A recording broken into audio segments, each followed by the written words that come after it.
Now, fair Hippolyta, our nuptial hour draws on apace. 4 happy days bring in another moon. But oh, methinks how slow this old moon wanes. She lingers my desires like to a stepdame or a dowager, long withering out a young man's revenue. 4 days shall quickly steep themselves in night. 4 nights shall quickly dream away the time. And then the moon, like to a silver bow new bent in heaven, shall behold the night of our solemnities. Go, Philostrate, stir up the Athenian youth to merriments. Awake the pert and nimble spirit of mirth. Turn melancholy forth to funerals. The pale companion is not for our pomp. Hippolyta, I wooed thee with my sword and won thy love doing thee injuries. But I will wed thee in another key, with pomp, with triumph, and with revelry. Happy be Theseus, our renowned Duke. Thanks, good Aegeus. What's the news with thee? Full of vexation come I, with complaint against my child, my daughter Hermia. Stand forth, Demetrius, my noble lord. This man hath my consent to marry her. Stand forth, Lysander, and my gracious Duke. This man hath bewitched the bosom of my daughter. Thou, Lysander, thou hast given her rhymes and interchanged love tokens with my child.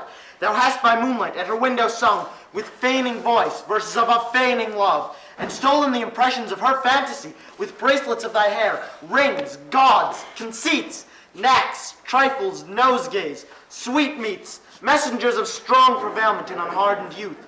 With cunning thou hast filched my daughter's heart, turned her obedience which is due to me to stubborn harshness, and my gracious Duke. Be it so. She will not here, before your grace, consent to marry with Demetrius. I beg of you the ancient privilege of Athens. As she is mine, I may dispose of her, which shall be either to this gentleman or to her death, according to our law, immediately provided in that case. What say you, Hermia? Be advised, fair maid. To you your father should be as a god, one that composed your beauties, yea, and one to whom you are but a form in wax, by him imprinted and within his power to leave the figure or disfigure it.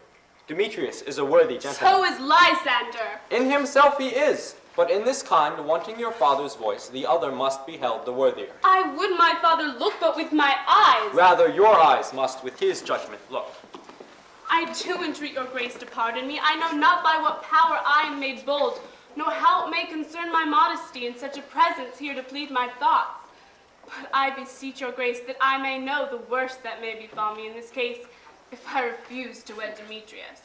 Either to die the death, or to abjure forever the society of men. Therefore, fair Helena, question your desires, know of your youth, examine well your blood, whether, if you yield not to your father's choice, you can endure the livery of a nun. For I to be in shady cloister mute, to live a barren sister all your life, chanting faint hymns to the cold, fruitless moon. Thrice blessed they that masters sow their blood to undergo such maiden pilgrimage, but earthlier happy is the rose distilled than that which, withering on the virgin thorn, grows, lives, and dies in single blessedness. So will I grow, so live, so die, my lord, or I will yield my virgin patent up unto his lordship, whose unwitched yoke my soul consents not to give sovereignty. Take time to pause, and by the next new moon, the sealing day betwixt my love and me, for everlasting bond of fellowship. Upon that day, either prepare to die for disobedience to your father's will, or else to wed Demetrius, as he would, or on Diana's altar to protest for high austerity and single life. Relent, sweet Hermia, and Lysander yield thy crazy title to my certain rights. You have her father's love, Demetrius. Let me have Hermia's. Will you marry him? Oh, scornful Lysander! Truly hath my love, and what is mine, my love shall render him. And she is mine, and all my right of her I do estate unto Demetrius. I am my lord, as well derived as he, as well possessed. My love is more than his. My fortunes every way is fairly ranked, if not with vantage, than that of Demetrius's. And what is more than all these boasts can be, I am beloved of beauteous Hermia. Why then should I not prosecute my right? Demetrius, all about you to his head, made love to Netter's daughter Helena, And she, sweet lady, dotes, devoutly dotes in idolatry on this spotted and inconstant man. I must confess that I have heard so much, and with Demetrius thought to have spoke thereof. But being overfull of self-affairs, my mind did lose it. But Demetrius, come, and come, Aegeus, you shall go with me. I have some private schooling for you both. For you, fair Hermia, look you arm yourself to fit your fancies to your father's will, or else the law of Athens yields you up, which by no means we may extenuate, to death or a vow of single life. Come, my Hippolyta. What cheer, my love? Demetrius and Aegeus, go along. I must employ you in some business against our nuptial and confer with you of something nearly that concerns yourselves. With duty and desire, we follow you.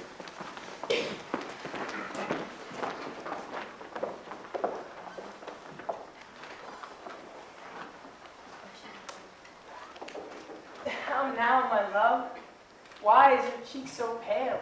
How chance the roses there do fade so fast? Belike for want of rain, which I could well beteem them from the tempest of my eyes. Ay me, for aught that I could ever read, could ever hear by tale or history, the course of true love never did run smooth, or else it was different in blood, Oh, cross, too high to be enthralled to low. or else misgrafted in respective years, Oh, spite, too old to be engaged to young. or it stood upon the choice of friends, Oh, hell, to choose love by another's eyes. or there were a sympathy in choice, war, death, or sickness did lay siege to it, making a momentous a sound, swift as a shadow, short as the lightning in the collie night, that in his spleen unfolds both heaven and earth, and ere a man hath the power to say, behold, the jaws of darkness do devour it up. So quick bright things come to confusion. If then true lovers have ever been crossed, it stands as an edict in destiny. Then let us teach our trial patience, because it is a customary cross. It's due to love as thoughts and dreams and sighs, wishes and tears, poor fancies followers. Good persuasion! Therefore hear me, Hermia. I have a widowed aunt, the dowager, of great revenue, and she hath no child. From Athens is her house, remote 7 leagues, and she respects me as her only son. There, gentle Hermia, may I marry thee, and to that place the sharp Athenian law cannot pursue us. If thou lovest me, steal forth thy father's house tomorrow night, and within the wood a league without the town, where I did meet thee once with Helen to do observance to morn of May, there will I stay for thee. Oh, my good Lysander, I swear to thee by Cupid's strongest foe, by his best arrow with the golden head, by all the vows that ever men have broke, in number more than ever women spoke. In that same place thou hast appointed me, tomorrow truly will I meet with thee. Look, here comes Helen.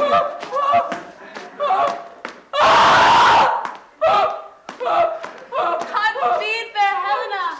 Whither away? Oh, you? Me? Fair? That fair again I'd say.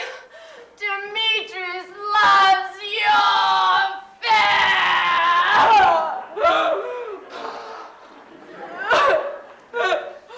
Oh, happy fair. Your eyes are lodestars, and your tongue, sweet air, more tunable to lark than shepherd's ear. When wheat is green, when hawthorn buds appear. Oh, sickness is catching. Lord favor so? Yours would I catch, fair Hermia, ere I go. My ear should catch your voice, my eye, your eye, my tongue should catch your tongue, sweet melody. With the world's mind, Demetrius being baited, the rest I'd give to be to you translated. Oh, teach me how you look, and with what art you sway the fortune of Demetrius' heart. I frown upon him, yet he loves me Oh, that your still. frowns could teach my smiles such I give him curses, yet he gives me love. Oh, that my prayers could such affection The move. more I hate, the more he follows me. The more I love, the more he hates His me. folly, Helena, is no fault of mine. None but your beauty with that fault were mine. Take comfort. He no more shall see my face. Lysander and myself will fly this place. Before the time I did Lysander see, seemed Athens as a paradise to me. Oh, what graces in my love do dwell, that he hath turned to heaven unto a hell. Helen, to our minds we will unfold Tomorrow night, when Phoebe doth behold her silver visage in the watery glass, decking with liquid pearl the bladed grass, a time that lovers' flight thus still conceal, through Athens' gates, we have devised to steal. And in the wood where often you and I, upon faint primrose beds were wont to lie, emptying our bosoms of their counsels sweet, there my Lysander and myself will meet. And thence from Athens turn away our eyes to seek new friends and stranger companies. Farewell, sweet playfellow. Pray thou for us, and good luck grant thee thy Demetrius. Lysander, we must starve our sight from lovers' food till morrow deep midnight. I will, sweet Hermia. Helen, adieu. As you on him, Demetrius dote on you. How happy some or other son can be. Through Athens, I am thought as fair as she. But what of that? Demetrius thinks not so. He will not know but all that he do know. And as he errs, doting on Hermia's eyne, so I, admiring his qualities. Oh, things base and vile, holding no quantity. Love can transpose to form and dignity. Love's not looks with the eyes, but with the mind. And therefore is vain Cupid painted blind. Nor hath love's mind of any judgment taste. Wings and no eyes figure in heedy haste. And therefore is love said to be a child. Because in choice he is so oft beguiled. As waggish boys in games themselves forswear, so the boy love is perjured everywhere. For ere Demetrius looked on Hermia's eyne, he hailed down oaths that he was only mine. And when this hailsome he from Hermia felt, no he dissolved a shares of us to melt.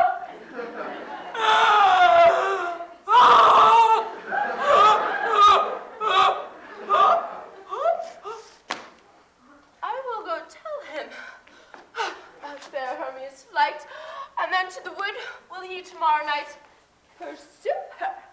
And for this intelligence, if I have thanks, it is a dear expense, but here mean to enrich my pain, to have his sight thither and back again.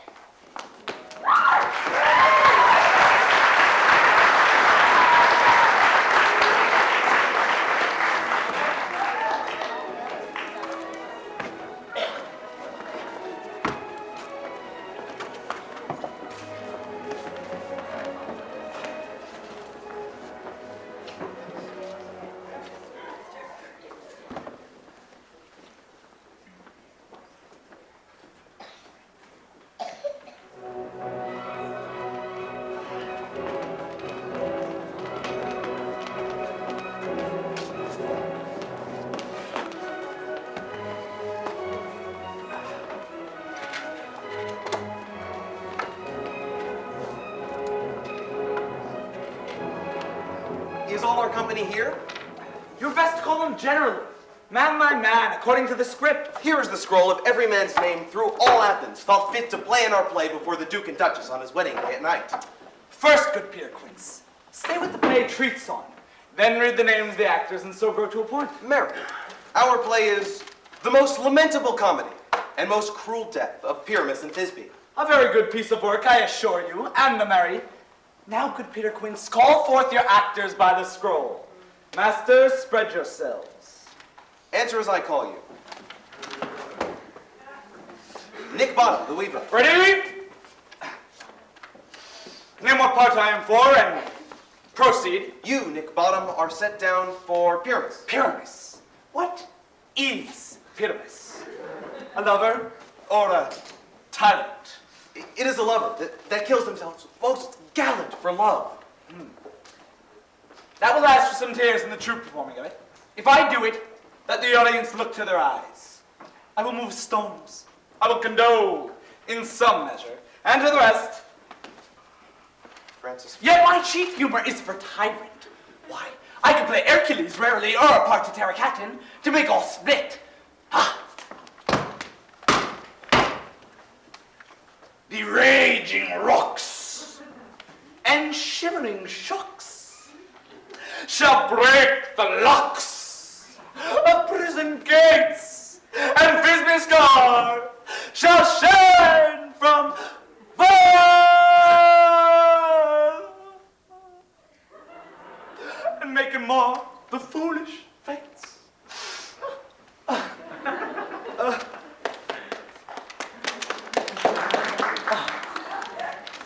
This was lofty. Now name the rest of the players. Francis. This was Hercules' vein, a tyrant's vein. A lover is more condoling. Francis Flute, the bellows mender. Francis Flute, the bellows mender. Here, Peter Quince. Flute, you must take Thisbe on you. What is Thisbe? A wandering knight? It is the lady that Pyramus must love. Nay, nay, nay. Nay, Faith, let me not play woman. I rebuke her. That's all right. You shall play it in a mass, and you may speak as small as you will. And I may hide my face. Oh, let me play Thisbe too. I will speak in a monstrous little voice. Thisbe, Thisbe. Yes.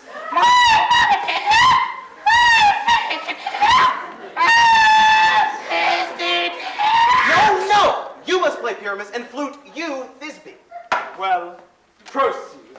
Robin Starveling, the tailor. Here, Peter Quince. Robin Starveling, you must play Thisbe's mother. Tom Snout, the tinker. Here, Peter Quince. You, Pyramus's father. Myself, Thisbe's father. Snug the joiner. You, the lion's part. And I hope here a play is fitted. Have you the lion's part written? Pray you, if it be, give it me, for I am slow of study. You may do it extempore, for it's nothing but raw. Let me play the lion too. Oh, I will roar you that will do any man's good heart to hear me. I will roar you that will make the Duke say, let him roar again. Let him roar again.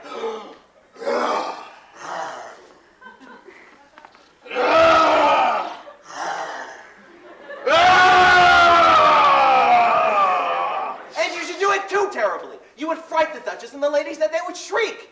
And that were enough to hang us all. That would hang us all. Every mother's son.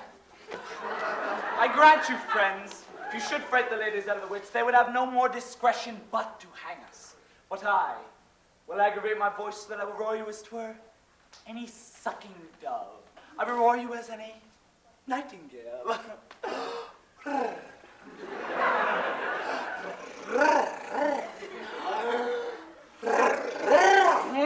You can play no part but Pyramus, for Pyramus is a sweet-faced man, a proper man, as one shall see in a summer's day, a most lovely, gentlemanlike man. Therefore, you must needs play Pyramus!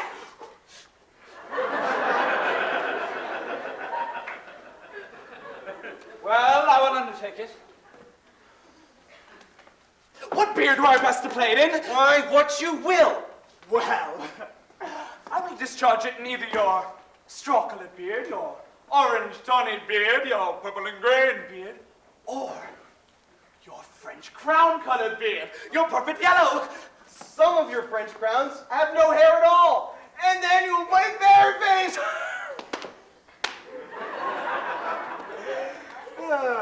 But masters, here are your parts, and I am to entreat you, request you, and desire you to come them by tomorrow night and meet me in the palace wood a mile without the town by moonlight. There we will rehearse, for if we do it in the city, we will be dogged with company and our devices known. In the meantime, I will draw a bill of properties such as our play wants. I pray you fail me not. We will meet, and there we may rehearse most obscenely and courageously. Take pains, be perfect. Adieu. At the Duke's Oak we meet. Enough! Hold the cut bowstrings.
swifter than the moon's speed.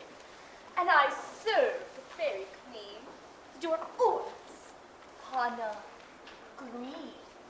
The cowslips tall, her pensioners be in their gold coats, but you see, those be rubies, fairy favors. In those freckles live their savors. I must go seek some dewdrops here, and hang a pearl in every cowslip's ear.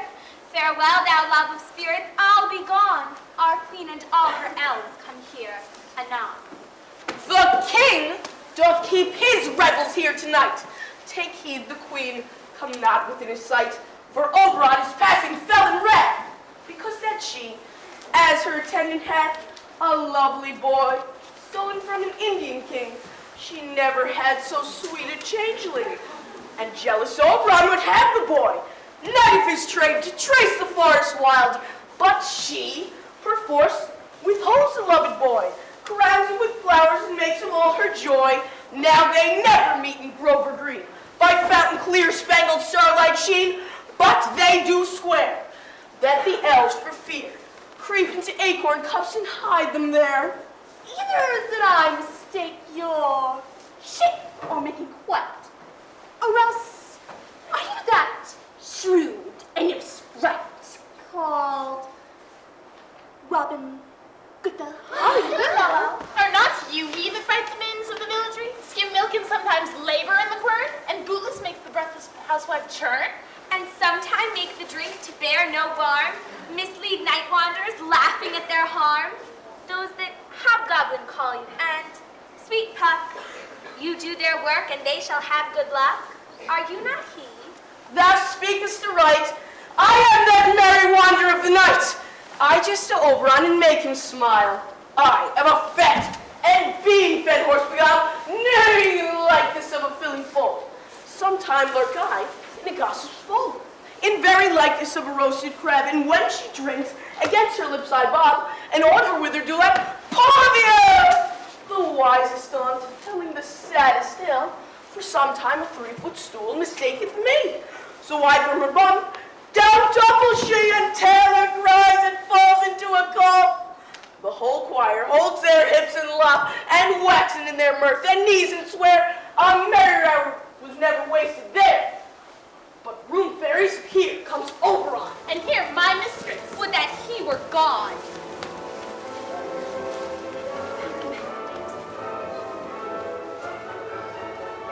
Ill met by moonlight, proud Titania.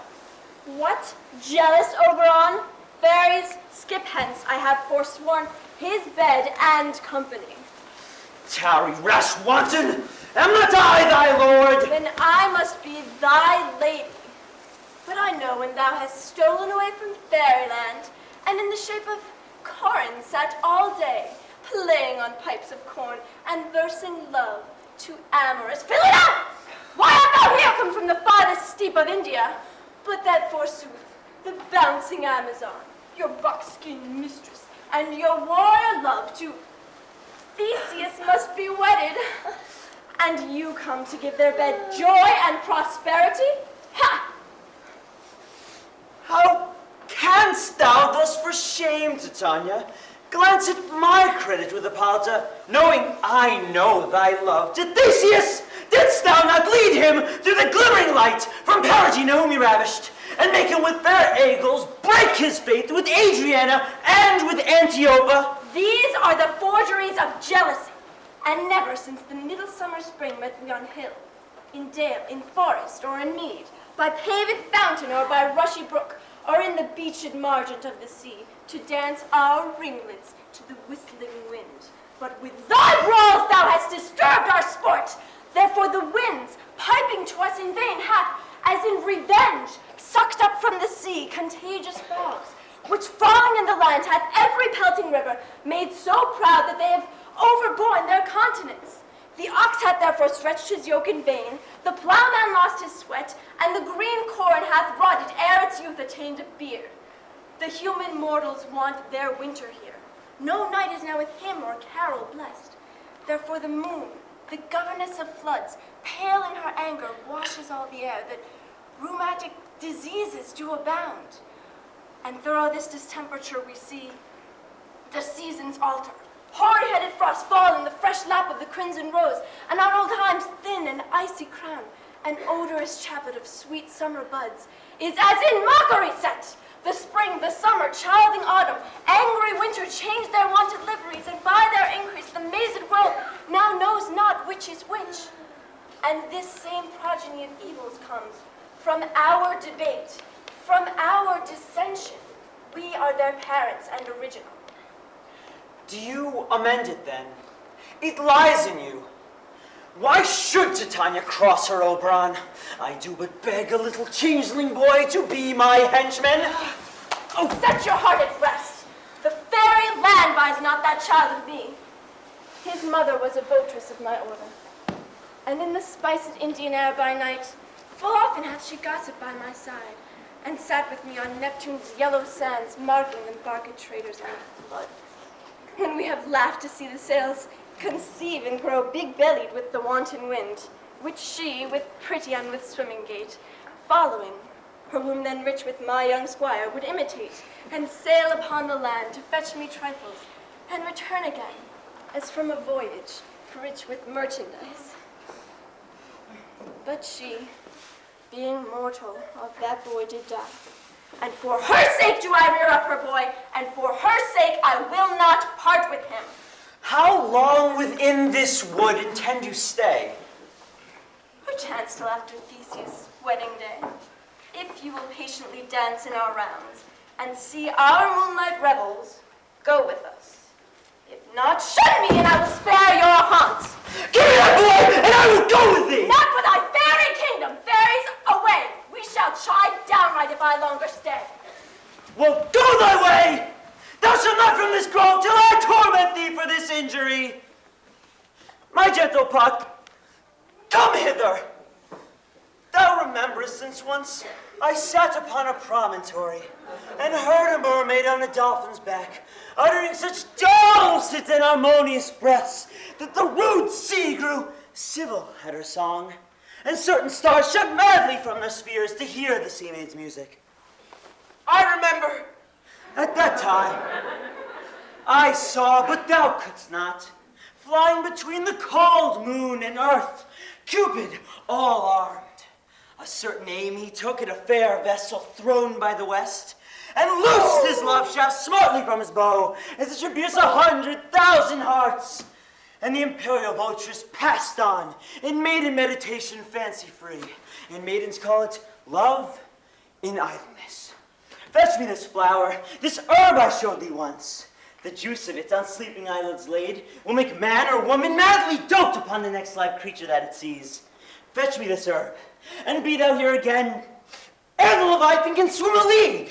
I'll put a girdle around the earth in 40 minutes.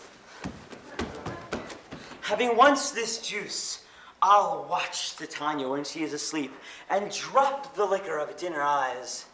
The next thing she waking looks upon, be it on lion, bear, wolf, or bull, on meddling monkey, or on busy ape, she shall pursue it with the soul of love, and ere I take this charm from off her sight, as I can take it with another herb, I'll make her render up her page to me. Demetrius!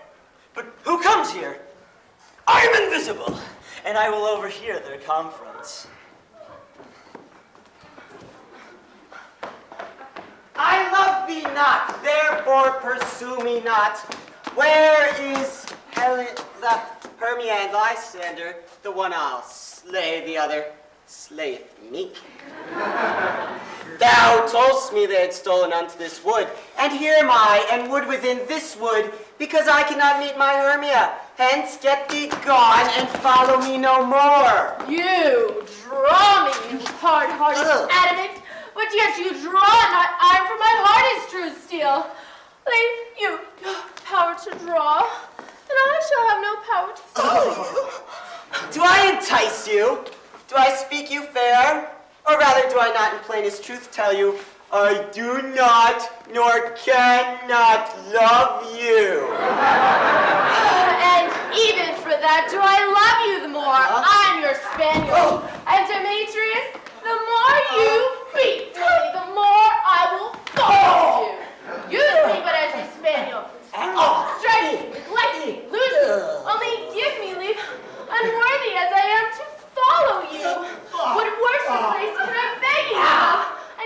really supply respect with me to be using as you use your doll? Not too much the hatred on my spirit, for I am sick when I do look on thee. And I am sick when I look not on thee.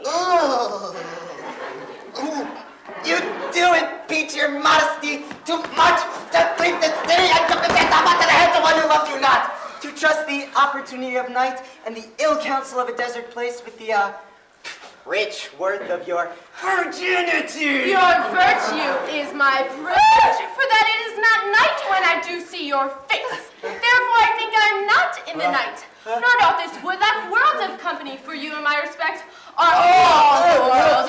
So how can it be said that I am not here alone, when all the world is here to look on me? Not too much the hatred of my spirit, for I am sick when I do look on you. Though wildness hath not such a heart as you. Run when you will, your story shall be changed. Apollo flies when Daphne holds the chase. The dove pursues the griffin. The mild tide makes speed to catch the tiger. Will they speed? When cowardice pursues and valor. I will not stay thy questions. Let me go, or if thou follow, do not believe, but I shall do thee mischief in the wood.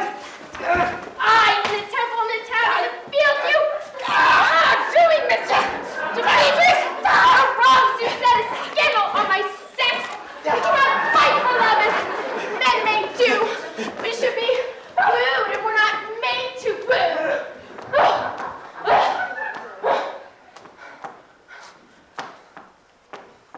I'll follow thee and make it heaven out of hell to die upon the hand I loved so well. Fare thee well, nymph, ere he do leave this grove. Thou shalt fly him, and he shall seek thy love. Hast thou the flower there? Aye, there it is. Welcome, wanderer. I pray thee, give it me. I know a bank where the wild thyme blow, where oxlips and the nodding violet grow, quite over canopied with luscious woodbine, with sweet musk roses and with eglantine. There sleeps Titania some time of the night, lulled in these flowers with dances and delight. And there the snake throws his enameled skin, weed wide enough to wrap a fairy in. And with the juice of this, I'll streak her eyes and make her full of hateful fantasies. Take thou some of it and seek it through this grove. A sweet Athenian lady is in love with a disdainful youth. Anoint his eyes, but do it when the next thing that he espies may be the lady. That thou shalt know the man by the Athenian garments he hath on, and affected with some care that he may prove more fond in her than she upon her own love.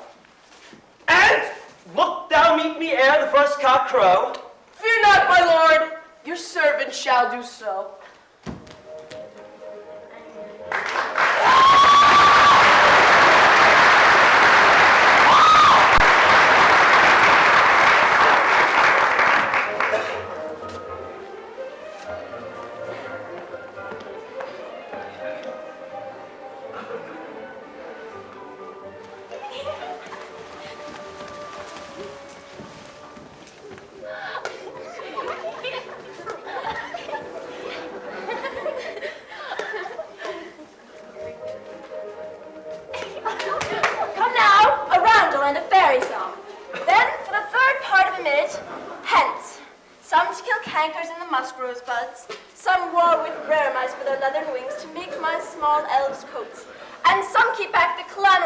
Nightly hoots and wonders at our quaint spirits.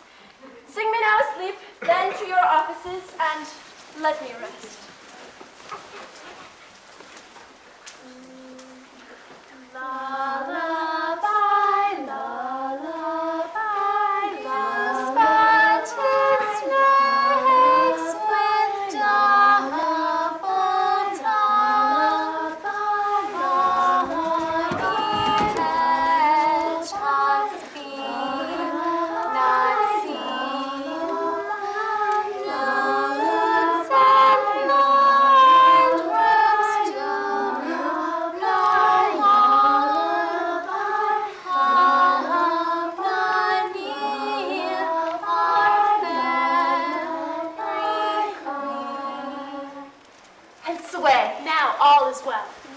aloof stand sentinel.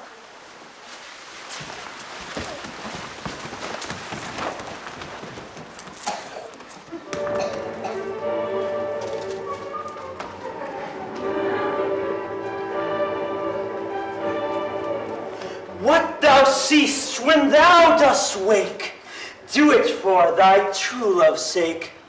Love and languish for his sake.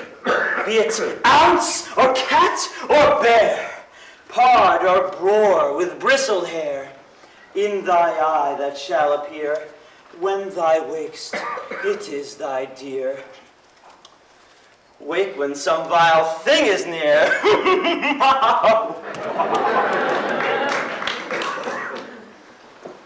Fair love, you faint with wandering in the wood. And to speak a trot, I forgot our way. We'll rest us, Hermia, if you think it good, and tarry for the comfort of the day. Be it so, Lysander. Find you out of bed, for I upon this bank will rest my head.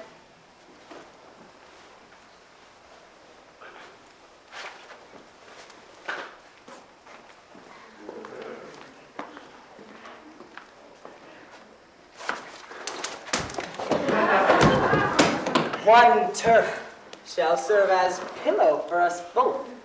One heart, one bed, two bosoms in a single trot. Nay, good Lysander, for my sake, my dear, lie further off yet. Do not lie so near. Oh, sweet, take the sense sweet of my innocence.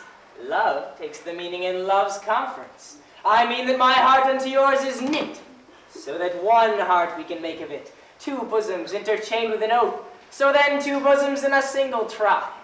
And then by your side no bedroom me deny. For lying so, Hermia, I do not lie. Lysander riddles very prettily. Now much beshrew my manners and my pride, if Hermia meant to say Lysander lied. But, gentle friend, for love and courtesy lie further off in human modesty. Such separation as may well be said becomes a virtuous bachelor and a maid, so far be distant. Good night, sweet friend. Thy love ne'er alter till thy sweet life end. Amen, amen. To that fair prayer say I, and then end life when I end loyalty. Here is my bed. Sleep give thee all its rest. With half that wish, the wisher's eyes be pressed. Through the forest have I gone, but Athenian found I none, on whose eyes I might approve this flower's force and stirring love. Night and silence! Who is here? Weeds of Athenies us where? This is he, my master said, despised Athenian maid. And here the maiden, sleeping sound, on the dank and dirty ground. Pretty soul, durst not lie near this lack love, this kill courtesy. Chirrup, upon thine eyesight throw all the power this charm doth up. So when thou wakest, let love forbid sleep his seat on thine eyelid. So wake, when I am gone, for I must now to Oberon.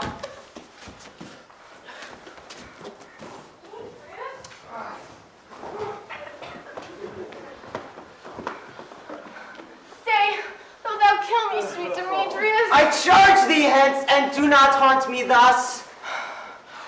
Wilt thou darkly leave me? Not so. Oh, stay on thy peril! I alone will go! Out of breath in this fond chase. The more my prayer, the lesser is my grace. Happy is Hermia, or she lies, for she hath blessed and attractive eyes. How came her eyes so bright? Not with salt tears, for if so, mine eyes are oftener washed than hers. Oh, no, no! I am ugly as a bear! Beasts and me run away for fear. Therefore, no marvel though Demetrius too is a monster fly my presence thus. Oh, what wicked and dissembling glass of mine made me compare with Hermia's fearing eye. But who is here?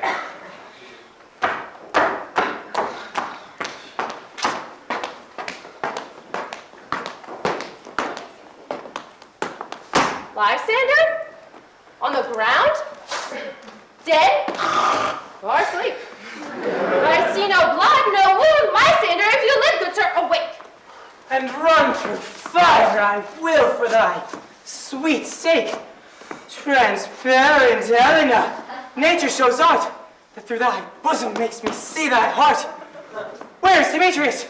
Oh, how fit a word is that vile name to perish on my sword. Do not say so, Lysander, say not so. But though we love your Hermia with thou, yet Hermia still loves you, then be content. Content with Hermia? No, I do repent. The tedious minutes I with her have spent. Not Hermia, but Helen I love. Who would not change a raven for a dove? The will of man is by this reason swayed, and reason says you are the worthier maid. Things growing are not ripe until their season. So I till now write not to reason. And touching now the point of human skill, reason becomes the marshal to my will, and leads me to your eyes, where I o'erlook love's stories written in love's richest book. Where was I to this keen mockery born, when at your hands did I exert this scorn? Is it not enough, young man, that I did never, nor never, can deserve a sweet look from Demetrius' eye, but you must. Laugh my insufficiency, good drop you do wrong, good suit you dirt, in such disdainful manner me to woo. But fare you well, perforce I must confess, I thought you lord of more true gentleness. Oh, that a lady of one man who refused should of another, therefore be abused. Oh.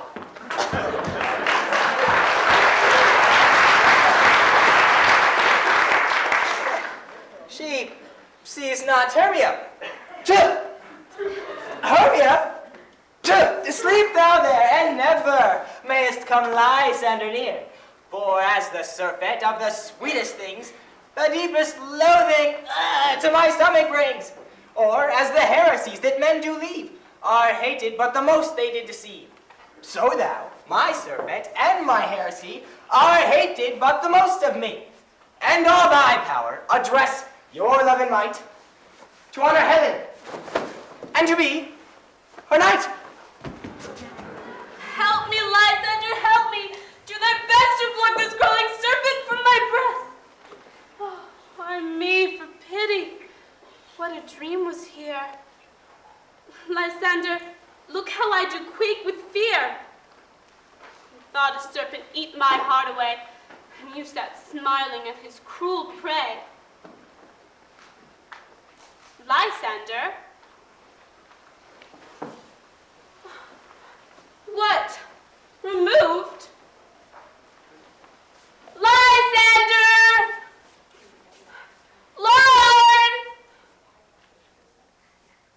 What? Out of hearing? Gone? No sound? No word? Alack, where are you? Speak! And if thou hear, speak of all loves. I swoon almost with fear. Oh. No? Then I will perceive you are not nigh. Either death or you. I'll fight immediately.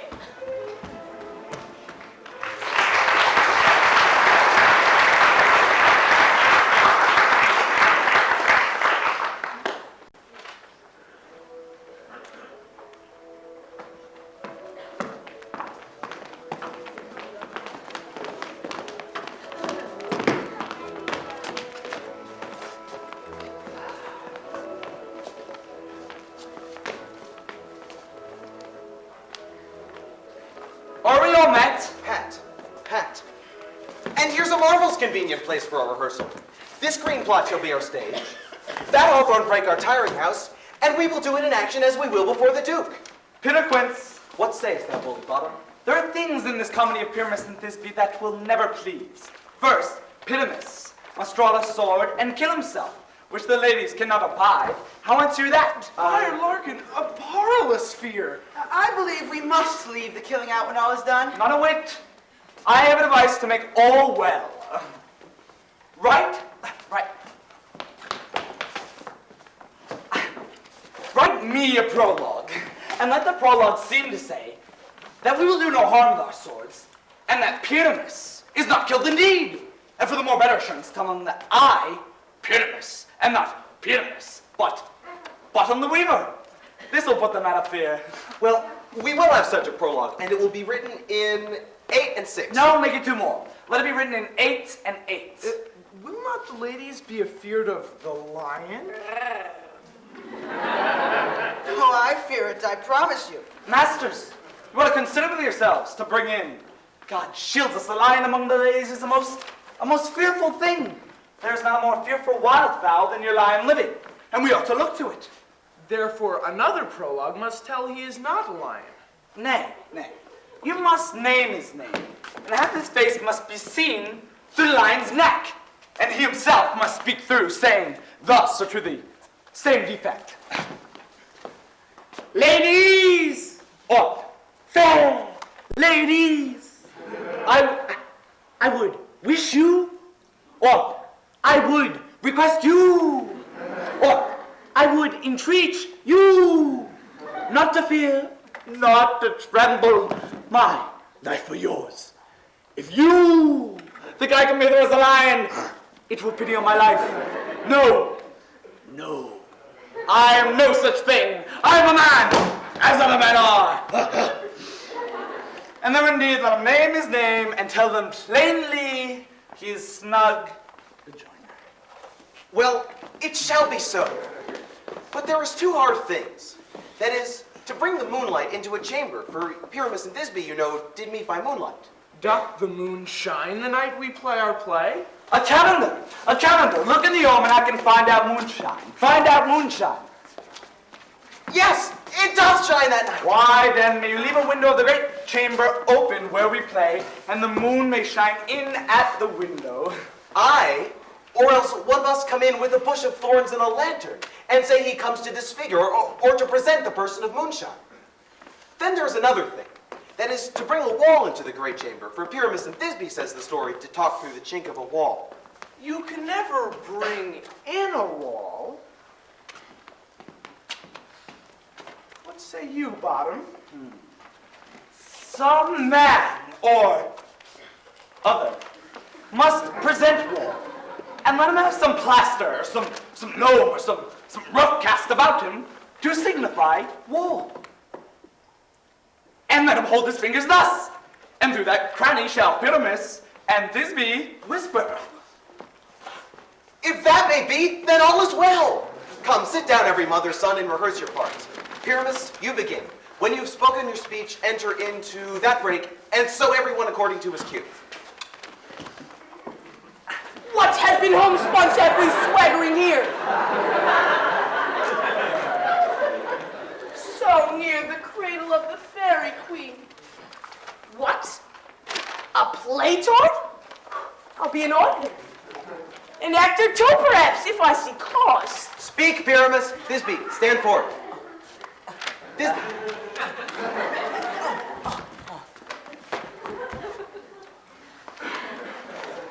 Thisbe,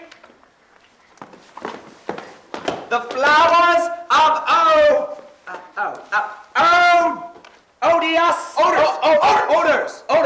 odors. So hath thy breath. Thy dearest Thisbe, dear.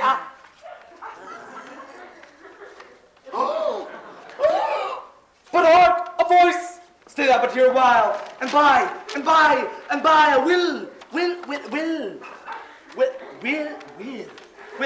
to thee appear. A stranger Pyramus and ever played here.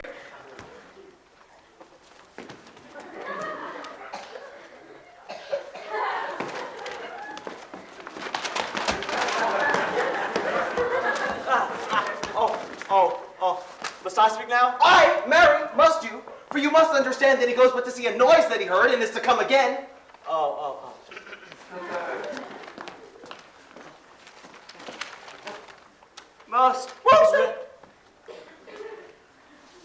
Most radiant. Oh.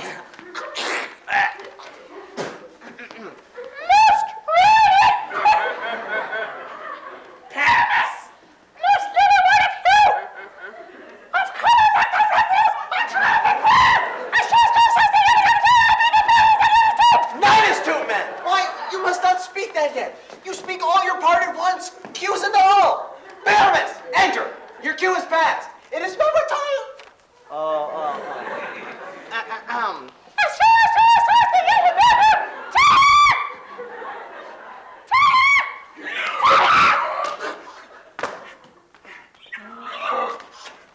If I were there, but this be, I were only that. Oh, strange, we are haunted. Waymasters, flymasters.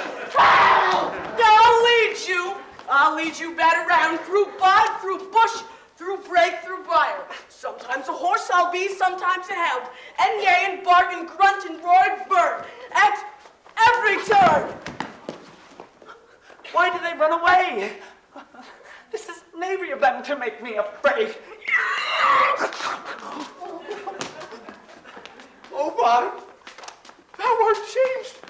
What do I see on thee? What do you see? You see an ass head of your own, do you? Oh, bless thee, bottom. Bless thee. Thou art translated. I see their knavery. This is to make an ass out of me, to fight me if they could. But I will not stir from this place. Do what they can. I will walk up and down here, and I will sing to show that I am not afraid. They, oh, Zalcock, so black of your, with orange on the bill, the throstle with his note so true, the runway little quill. What angel wakes me from my flowery bed? The finch, the sparrow, and the lark, the plain song cuckoo gray, whose note for many a man doth mark, and dares not answer nay. For indeed, who would set us with too foolish a bird, though he cries, cuckoo, never so. I pray thee, gentle mortal, sing again. My ear is much enamored of thy note. So is mine eye enthralled to thy shape. And thy fair virtues force perforce doth move me on first view to say, to swear I love thee. Oh, methinks, mistress, there should be little reason for that. And yet, to say the truth, reason and love keep little company together nowadays. The more pity that some honest neighbors would not make them friends. Nay, I can gleek upon the occasion. Thou art as wise as thou art beautiful. Not serve me now. If I had wit enough to get out of this woods, I'd have enough to serve my own turn. Out of this wood do not desire to go. Thou shalt remain here whether thou wilt or no. I am a spirit of no common rate. The summer still doth tend upon my state, and I do love thee. Therefore go with me. I'll give thee fairies to attend on thee, and they shall fetch thee jewels from the deep, and sing while thou on pressed flowers doth sleep. And I will purge thy nervous roses. Thou shalt like an airy spirit go. Peas blossom, ready. Come in. And I. Moth. And I. And mustard seed. And I. Hummingbird, cricket, firefly.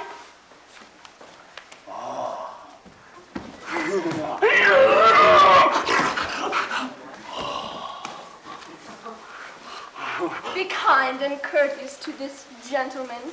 Hop in his walks and gambol in his eyes. Feed him with apricots and dewberries, with purple grapes, green figs, and mulberries. The humble bags steal from the honeybees, and 4 night tapers crop their waxen thighs, and light them in the fiery glowworm's eyes, to have my love, to bed and to rise. Not to him else, do him courtesies. Hail, mortal. Hail. Hail.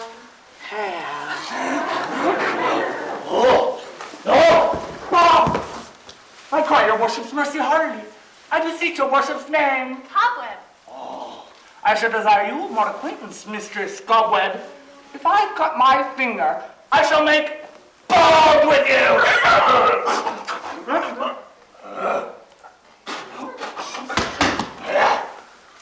Your name, honest mistress? Peace. Blossom. I pray you, commend me to Mistress Squash, your mother, and Master Peace like your father! I should desire you more acquaintance too. Oh. Oh.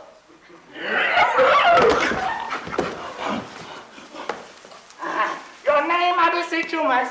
Mustard seed? Oh, I promise you, your kindred has made my eyes water, and now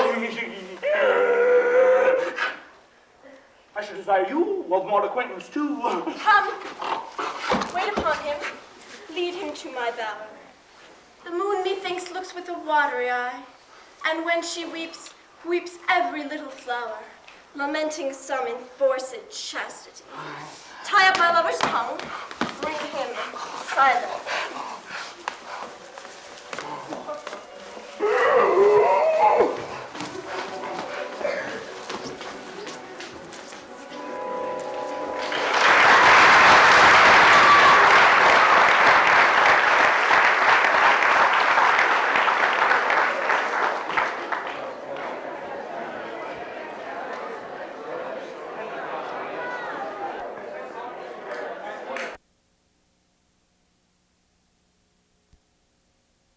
While she was in her dull and sleeping hour, a crew of patches, rude mechanicals, that work for bread upon Athenian stalls, were met together to rehearse a play, intended for great Theseus' nuptial day. When the shallowest thickskin of that barren sort, who Pyramus presented in his sport, forsook his scene and entered in a break, when I did him at this advantage take, and as his no light fixed on his head, so at his sight, away his fellows fly. I led them on in this distracted fear, and left sweet Pyramus translated there. And at that moment, so it came to pass, Titania waked and straightway loved Diaz. This falls out better than I could devise. But hast thou yet latched the Athenian's eyes with the love juice as I bid thee do? I took him sleeping, that is finished too, and the Athenian woman by his side, that when she waked, of force she must be eyed. Stand close. This is the same Athenian. This is the woman, but not this the man. Oh, why rebuke him that loves you so, lay breath so bitter on your bitter foe? Now I but shied, but I should use thee worse, for thou, I fear, hast given me cause to curse. If thou hast slain Lysander in his sleep, being o'er shoes in blood, plunge in deep, and kill me too. The sun was not so true unto the day as he to me. Would he have stolen away from sleeping Hermia? Oh, I'll believe as soon this whole earth may be bored, and that the moon may through the center creep. It cannot be, but thou hast murdered him. So should a murderer look, so dead, so grim. So should the murdered look, and so should I, pierce it through the heart with your stern cruelty. Yet you, the murderer, look as bright, as clear as yonder Venus in her glimmering sphere. What's this to my Lysander? Where is he? Ah, good Demetrius, wilt thou give him me? I'd rather give his carcass to my hound. Dog, cur, thou drivest me back without Demetrius' patience. Hast thou slain him then? Henceforth never be numbered among men. Oh, once tell true, even for my sake. Durst thou look upon him, being awakened? Hast thou killed him sleeping? Oh, brave touch! Could not a worm an adder do so much? Oh, an adder did it for a doubler tongue than thine, thou serpent never adder stung! You spend your passion on a misprized mood. I'm not guilty of Lysander's blood, nor is he dead for aught that I can tell. I pray thee tell me then that he is well. And if I could, what would I get there for? A privilege! Never to see me more! And from thy hated presence part I so. See me no more, whether he be dead or no!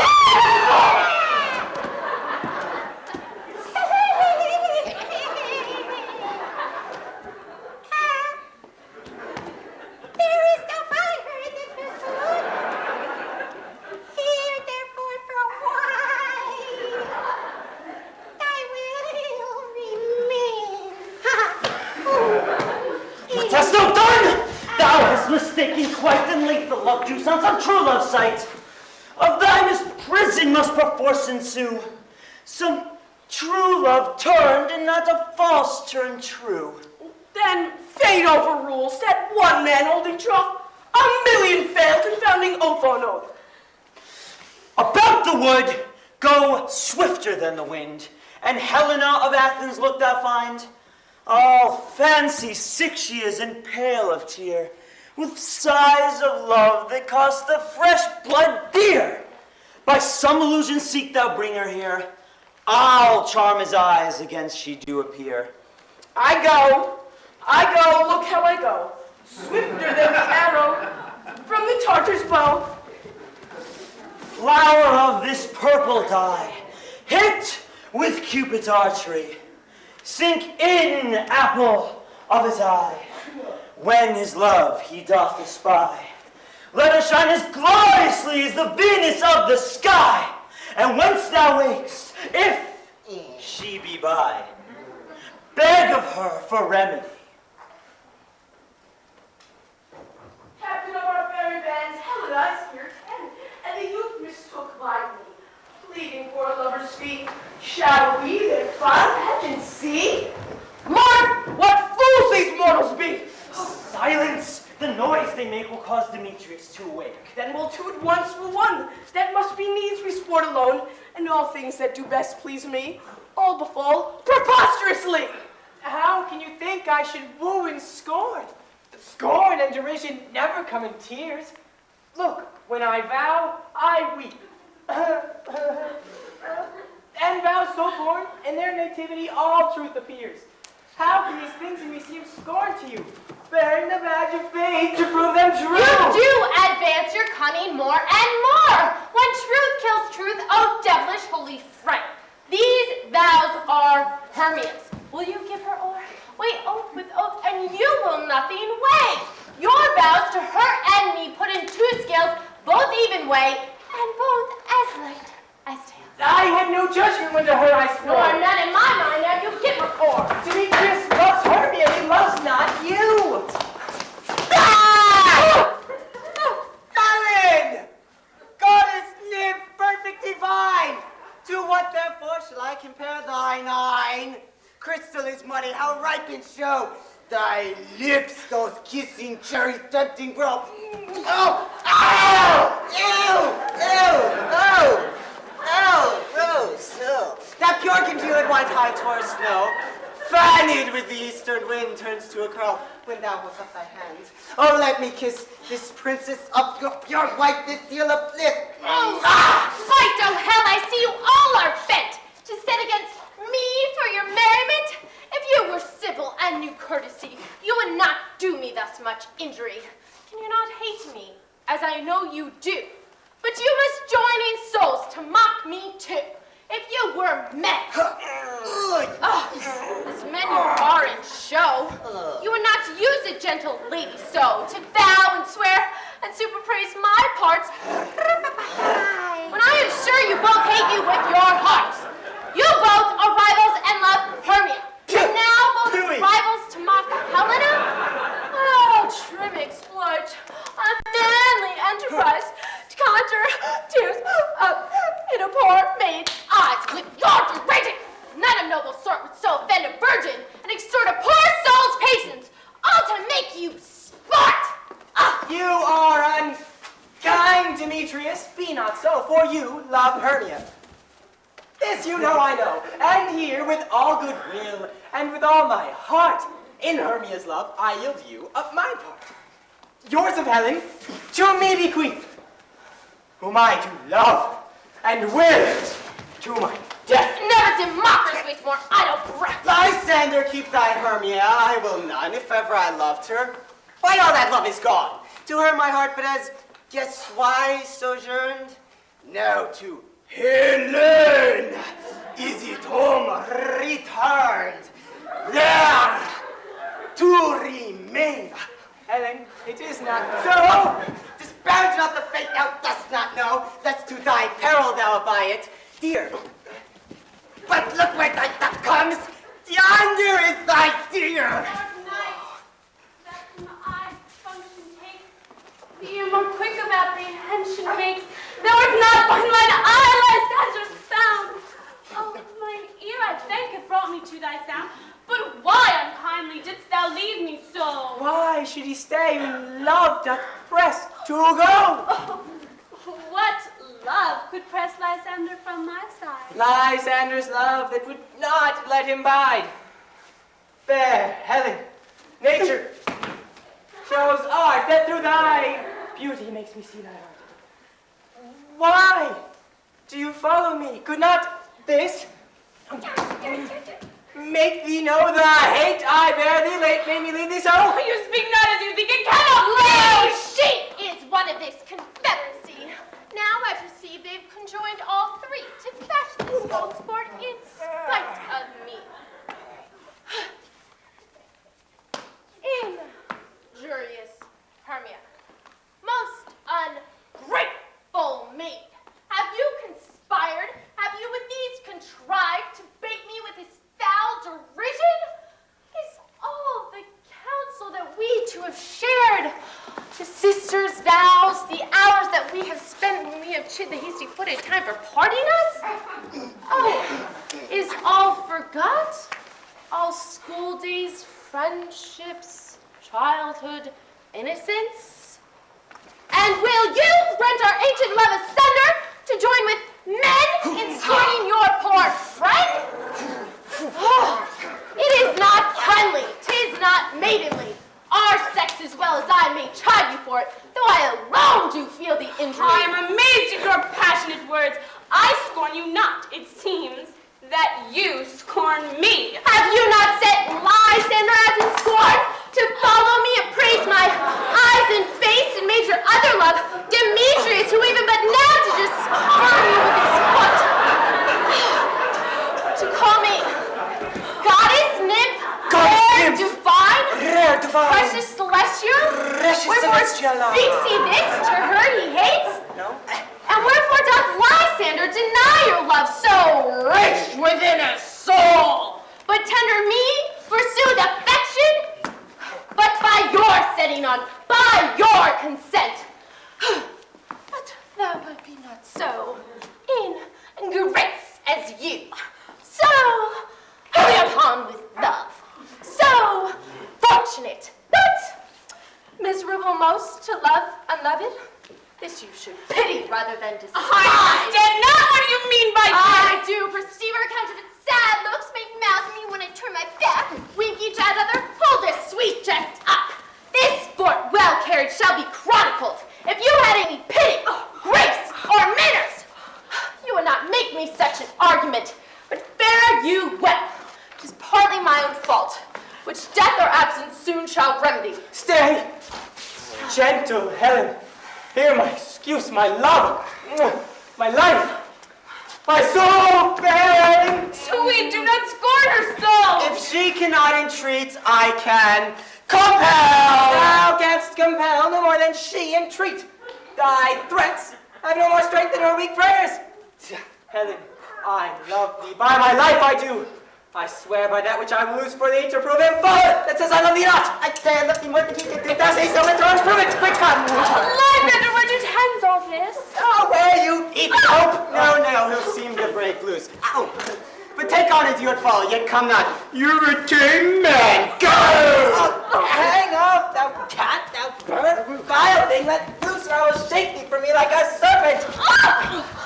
Why are you grown so rude? What changes this sweet love? Thy love? Out, tawny tartar, out, oh hated potion, oh loathed medicine, hence. Do not jest. You soothing, so do you. Demetrius, I will keep my word with thee. I would I had your bond, for I perceive a weak bond holds you. I'll trust not your word. What, should I hurt her, strike her, kill her dead? Although I hate her, I'll not harm her so. What? Can you do me greater harm than hate? Hate me? Wherefore? Oh me, what news, my love? Am not I Hermia? Are not you Lysander? I am as fair now as I was erewhile. Since night you loved me, yet since night You left me. Why then you left me with the gods forbidden earnest, shall I say? Ah, by my life, and never did desire to see thee more. Therefore, be out of hope, of question, of doubt. Be certain nothing to it is no jest. I do hate thee and love Helena. Oh, me. You juggler, you canker blossom, you thief of love! What have you called my name, stolen my love's heart from him? Fine eye, Faith, have you no modesty, no maiden shame, no touch of bashfulness? What? Will you tear a patient answer from my gentle tongue? Fie, you counterfeit! You puppet, you puppet! Why so? Aye, that way goes the game. Now I perceive that she hath made compare between our statures. She hath urged her height, and with her personage, her tall personage, her height, forsooth, she hath prevailed with him. And are you grown so high in his esteem because I am so dwarfish and so low? How low am I, thou painted maypole? Speak, how low am I? I am now yet to look within my nails to reach into thine eyes! Pray you, though you mock me, gentlemen. Let her not hurt me. I was not cursed. I have no gift at all in shrewishness. I'm a rightful maid in my cowardice. You perhaps may think because she is something lower than myself that I can lie on it again. Good Hermia, do not be so bold with me. I evermore did love you, Hermia. Did ever keep your counsels, never wronged you. Save that unloving to Demetrius. I told him of your stealth into this wood. He followed you for love. I followed him. But he hath chid me hence, and threatened me to spurn me, strike me, nay, to kill me too. But now will you quite let me go to Athens, where I bear my folly back to follow you no further. Let me go. You see how simple and how fond I am. Get you gone! Who is it that hinders you? A foolish heart that I here leave behind. What with Lysander? With Demetrius! Be not afraid. She shall not harm thee, Helen. No, sir, she shall not, though you take her part. Oh, but she is angry. She is keen and shrewd. She was a vixen when she went to school, and though she be but little, she is fierce. Little again! Oh, nothing but low and little! Why will you suffer her to float me thus? Let me touch her! Oh, get you, God! You dwarf, you minimus of hindering, not grass maid, you beat, you acorn. You are too officious in her behalf that scorns your services. Let her alone, speak not of Helena, take not her part, for if thou dost intend, never so little show of love to her, thou shalt abide it, there! Now she owes me not. So try, of whose right, of thine, or mine is most in Helen. Follow, nay, I'll go with thee, cheek by jowl. You mistress, all this coil is long of you!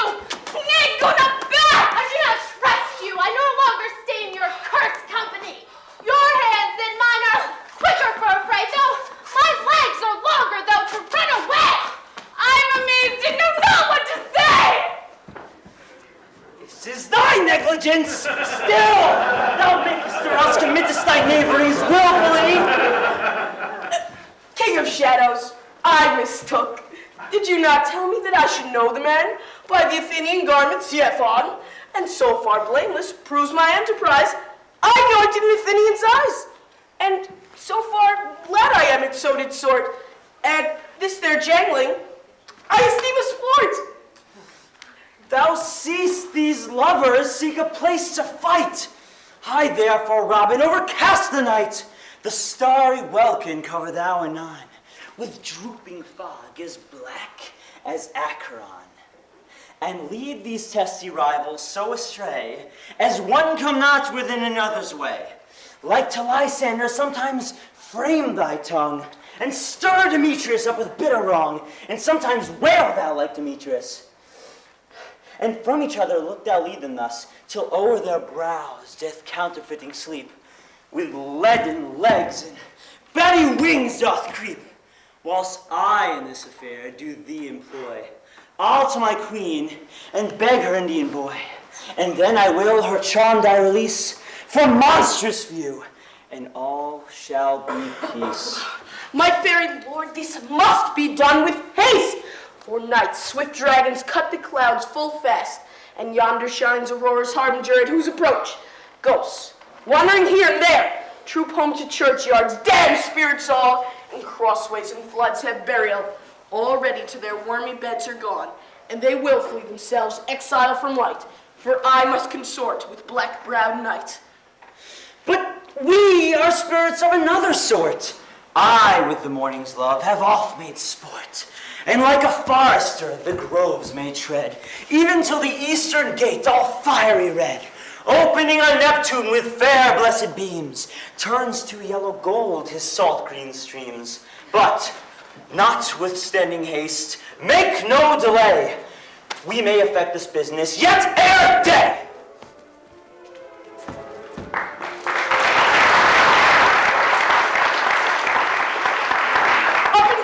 Up and down, I will lead thee up and down. I am feared in field and town.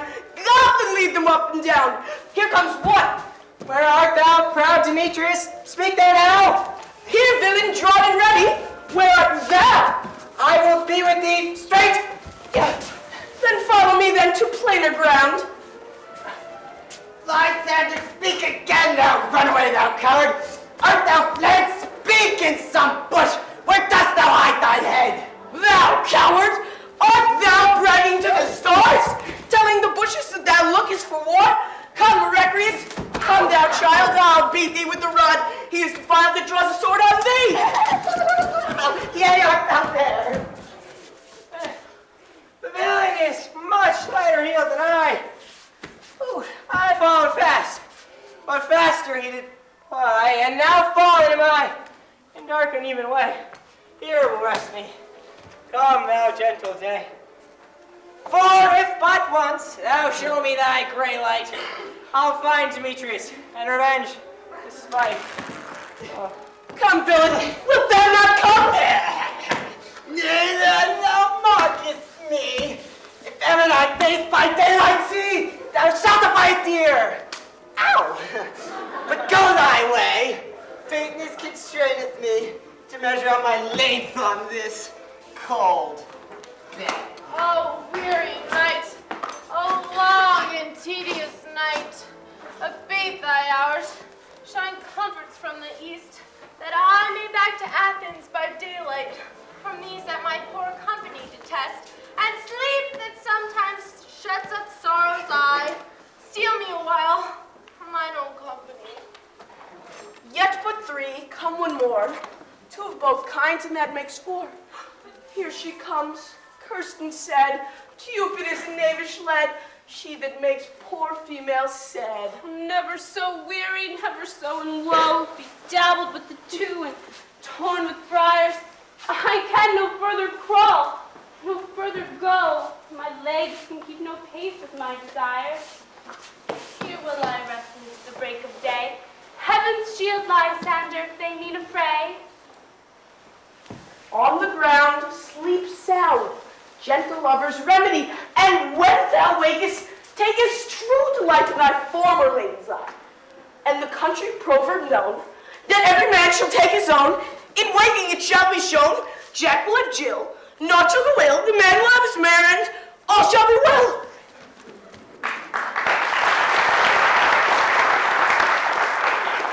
Come, sit thee down upon this flowery bed.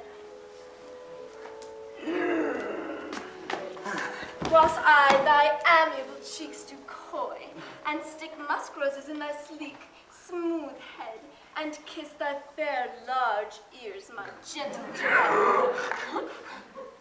Where's Peas Blossom? Ready? Scratch my head, Peas Blossom. Where's Mistress Cobweb?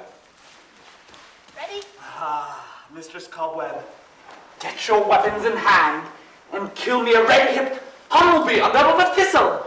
But do not fret yourself too much in the action, mistress. For I would loath to have you overthrown with honey bag.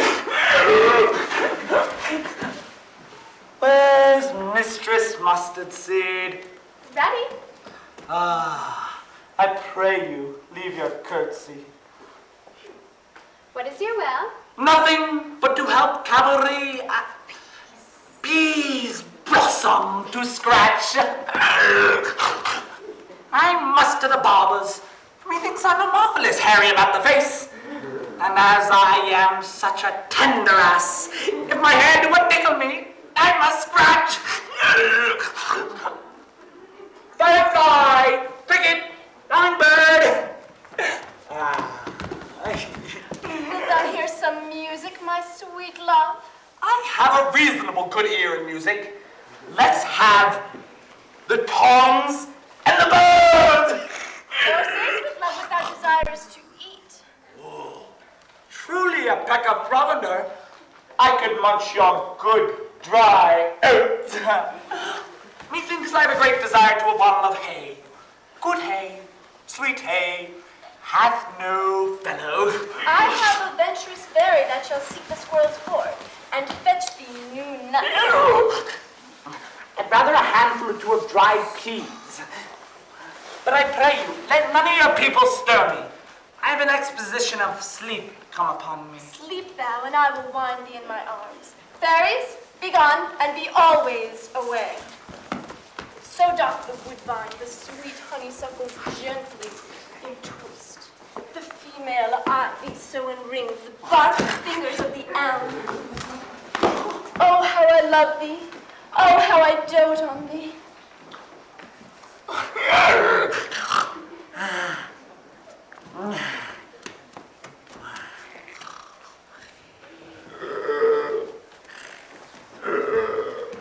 Welcome, good Robin.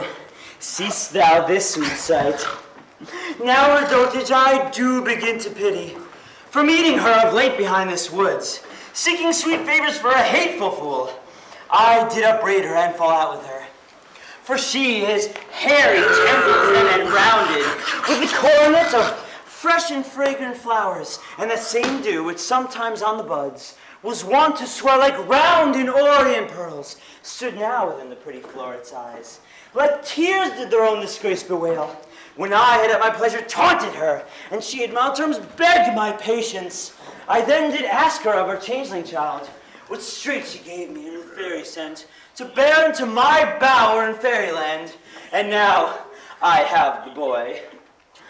I will undo this hateful imperfection of her eyes, that he, waking when all the others do, may back again to Athens repair, and think no more of this night's accidents, but as a fierce vexation of a dream. But first, I will release this fairy queen. Be as thou wast wont to be, see as thou wast wont to see. Dian's bud or Cupid's flower hath such force and blessed power. Now, my Titania, wake you, my sweet queen. Why, Oberon? What visions have I seen? Methought I was enamored of an ass. There lies your love. How came these things to pass? Oh, how mine eyes do loathe his visage now. Silence a while. Robin, take off his head. Titania, music call and strike more dead than common sleep of all these five the sense. Music ho, music, such as charmeth sleep. When thou wakest, with thine own fool's eyes peep. Come, my queen, take hands with me, and rock the ground whereon these sleepers be. Now, thou and I are new in amity, and will tomorrow midnight solemnly dance in Duke Theseus' house triumphantly, and bless it to all fair prosperity. There shall the pairs of faithful lovers be, wedded with Theseus, all in jollity. Very king, attend the mark, for I do hear the morning lark.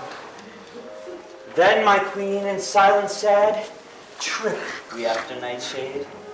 We the globe can compass soon, swifter than the wandering moon. Come, my king, and in our flight, tell me how it came this night that I, sleeping here, was found, with these mortals on the ground.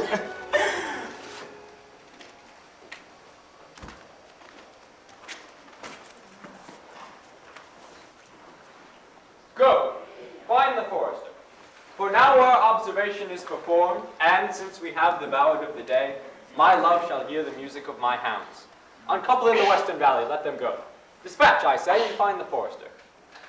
We will, fair queen, up to the mountain's top, and mark the musical confusion of hounds and echo in conjunction. I was with Hercules and Cadmus once, when in a wood of Crete they bayed the bear with hounds of Sparta.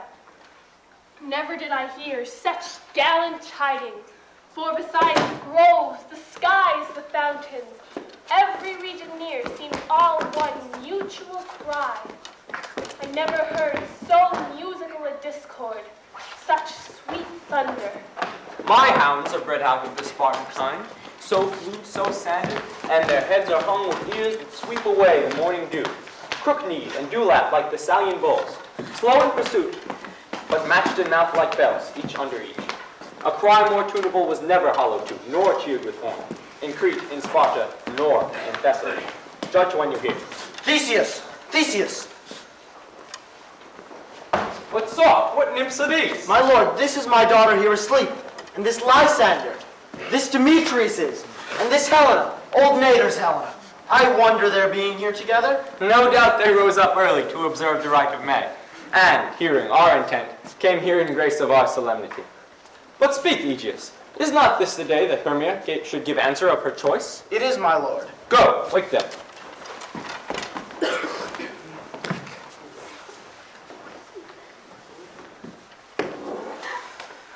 Good morrow, friends. Saint Valentine is past. Begin these woodbirds but to couple now? Pardon, my lord. I pray you all, stand up. I know you two are rival enemies. How comes this gentle concord in the world, that hatred is so far from jealousy, to sleep by hate and fear no enmity? My lord, I shall reply amazedly. Half sleep, half waking. But as yet I swear, for truly what I speak. And now do bethink me, so it is, I came with Hermia hither. Our intent was to be gone from Athens, where we might, without the peril of the offending... Enough! Enough! You have enough! I beg the law upon his head! They would have stolen away, they would. Demetrius, thereby to have defeated you and me. You of your wife, and me of my consent that she be your wife. My lord, fair Helen told me of this their purpose hither to this wood, and I in fury followed them. Fair Helena, in fancy following me. And my lord, I know not by what power, yet by some power it is, my love to Hermia, melted as the snow. Seems to me like the remembrance of an idol god, which in my childhood I did dote upon. However now, the virtue of my heart, the object and pleasure of mine eye is only Helena. To her was I betrothed ere I saw Hermia. But like a sickness I did loathe this food. As in health I've come to my natural taste. Now I do wish it, love it, long for it, and will forevermore be true to it. Fair lovers, you are fortunately met. Of this discourse we more will hear anon. Aegis, I will overbear your will, for in the temple by and by with us, these couples shall eternally be knit. And for the morning now is something worn, our purposed hunting shall be set aside. Away with us to Athens. 3 and 3 will hold a feast in great solemnity. Come, Hippolyte. These things seem small and indistinguishable, like far-off mountains turned into clouds. Methinks I see these things with parted eye, when everything seems doubled. And methinks I have found Demetrius like a jewel. Mine own, but not mine own. Are you sure then that we are awake? Seems to me that we sleep yet, we dream.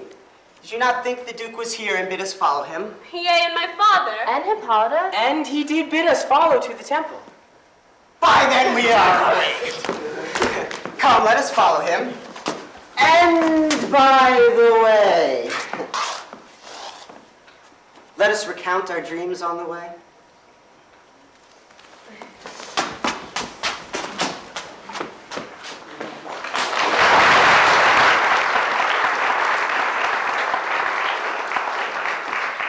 When my cue comes, call me, and I will answer.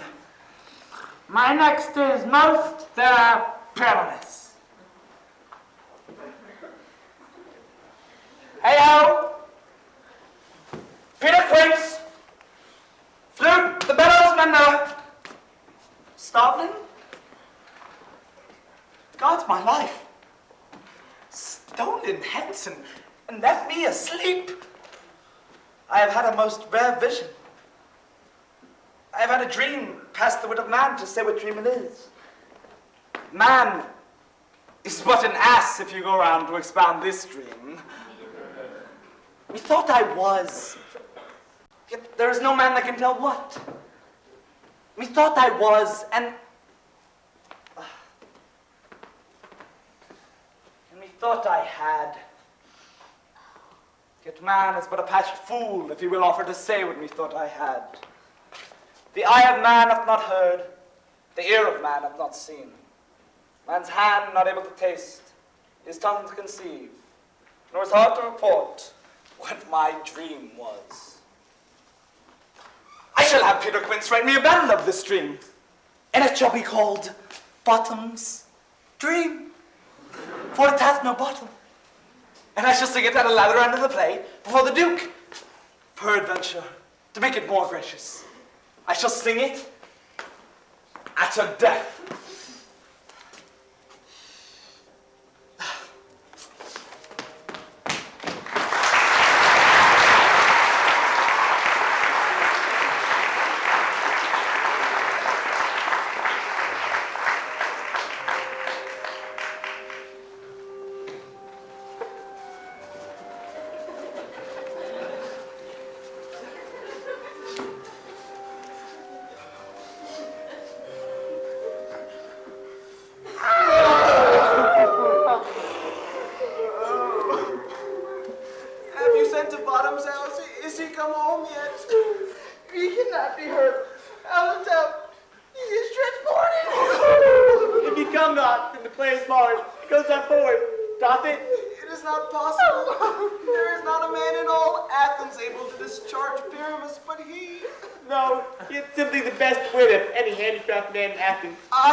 And the best person too. And he's the very paramour of a sweet voice. Nay, you must say paragon, for paramour is, God bless us, a thing of naught.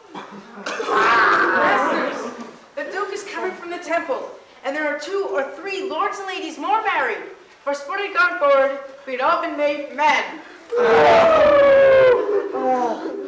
Oh, sweet bully Bottom. Thus hath he lost 6 pence a day during his life. He could not escape 6 pence a day. And if the Duke had not given him 6 pence a day for playing Pyramus, he would have deserved it. 6 pence a day, Pyramus. Bottom. Where are these lads?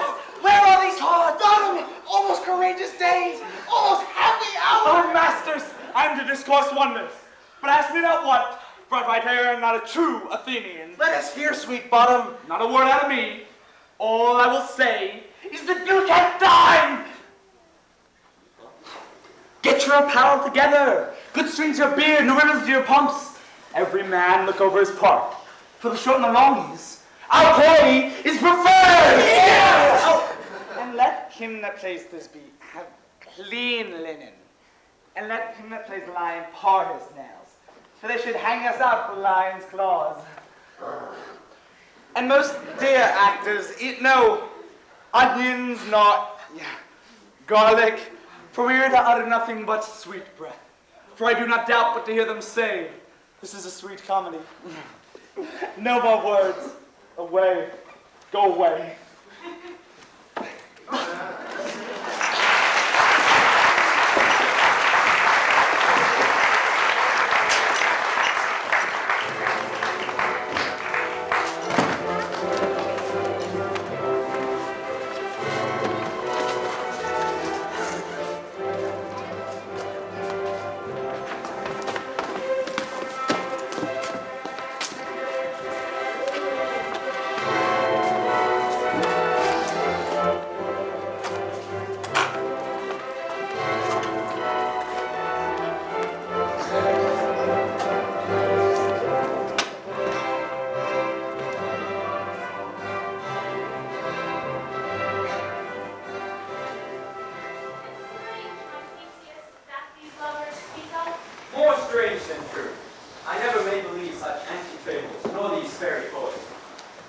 does a madman have such seething brains, such shaping fantasies that apprehend more than true reason ever comprehends? The lunatic, the lover, and the poet are of imagination all compact. One sees more devils than vast hell can hold. That is the madman. The lover, all is frantic, sees Helen's beauty in a brow of Egypt. The poet's eye, in a fine frenzy rolling, doth glance from heaven to earth, from earth to heaven, and as imagination bodies forth the forms of things unknown, the poet's pen turns them to shapes, and gives to airy nothing a local habitation and a name. Such tricks hath strong imagination that, if it would but apprehend some joy, it comprehends some bringer of that joy. Or, in the night, imagining some fear, how easy is a bush supposed to bear? But all the story of the night told over, and all their minds transfigured so together, more witnesseth than fancy's images, and grows to something of a great constancy, but howsoever strange and admirable. Here come the lovers, full of joy and mirth. Joy, gentle friends, joy and fresh days of love accompany your hearts. Wait in your royal walks, your board, your bed. Come now, what mass, what dances shall we have to wear away this long age of 3 hours between our after supper and bedtime? Where is our usual manager of mirth? What revels are in hand? Is there no play to ease the anguish of a torturing hour? Illustrate? There's a brief how many sports are ripe. Make choice of which your highness will see first. The battle with the centaurs, to be sung by an Athenian eunuch to the harp. Will none of that. The riot of the tipsy bacchanals, tearing the Thracian singer in their rage. That is an old device, and was played when I from Thebes came last to conquer. The thrice 3 muses, mourning the death of learning, late deceased in beggary. That is some satire, keen and critical, not sorting with the nuptial ceremony. A tedious, brief scene of young Pyramus and his love Thisbe, very tragical mirth. Yay!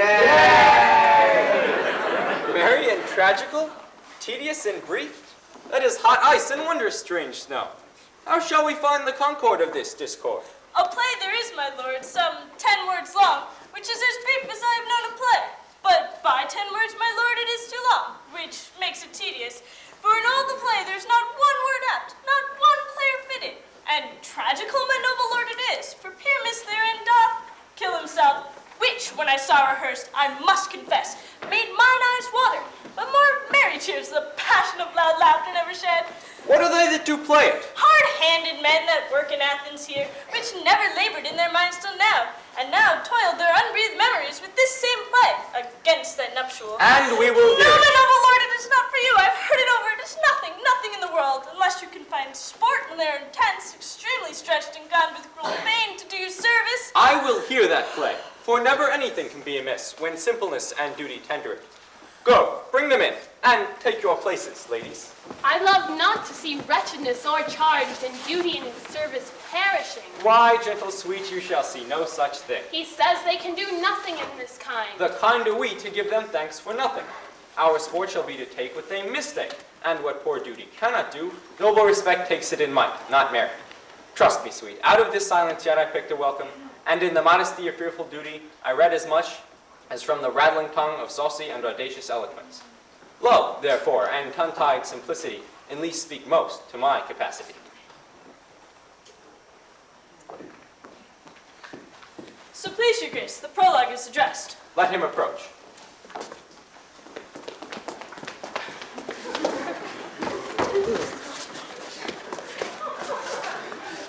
If we offend, it is with our goodwill, that you should think we come not to offend, but with goodwill.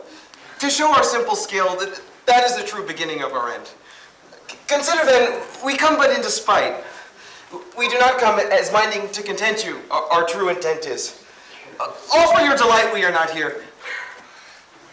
Oh, that you should hear content you.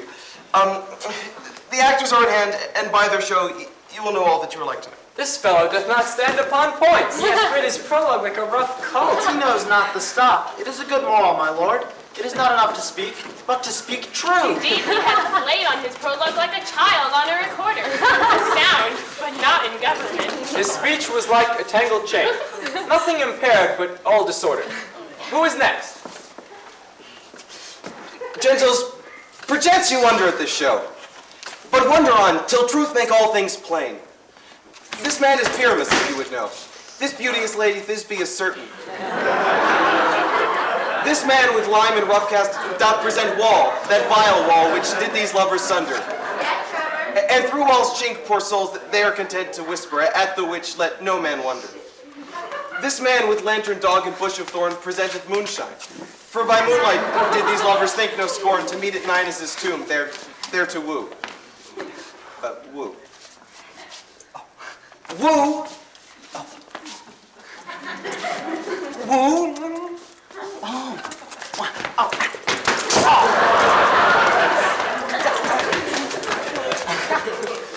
This grisly beast, which Lion hight by name, the trusty Thisbe coming first by night, did scare away, or rather did affright.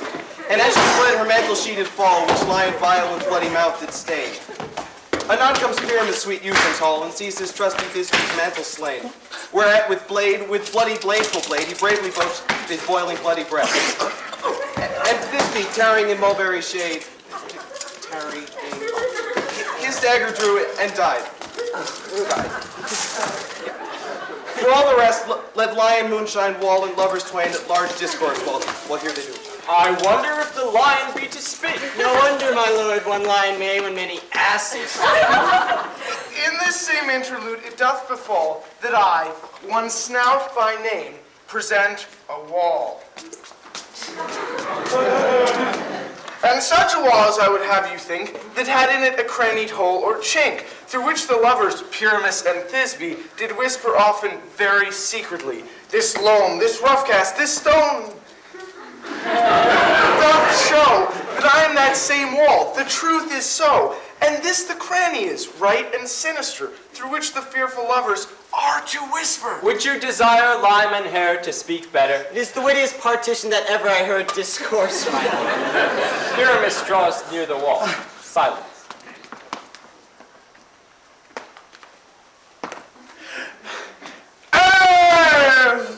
Grim looking night. Night, with hue so black. Night, what's ever on when day is not. Night, alack, alack, alack.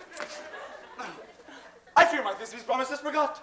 And that wall, a wall, oh sweet and lovely wall, that standeth between her father's ground and mine. Oh, a wall, oh sweet and lovely wall, shall I chink to blink through with mine eye. Thanks, courteous wall. Jove shield thee well for this.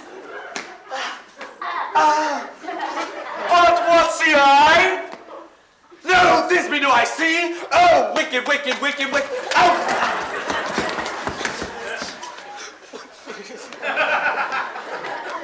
Through whom I see no bliss. Cursed be thy stones for thus deceiving me. The wall, methinks, being sensible, should curse again. No, in truth, sir, you should not. Deceiving me is business cue. She stands her now, and I have to spy her through the wall. Oh, that as I told you. Yonder she comes. Oh, wall.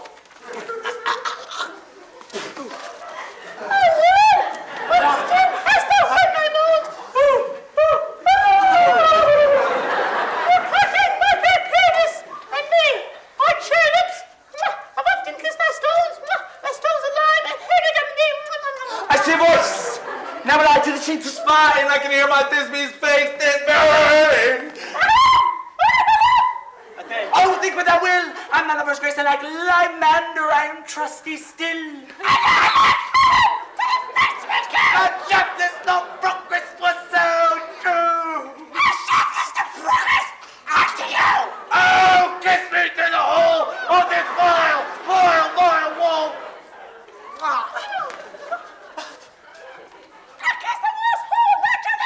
Wilt thou at Ninus' tomb, straightway.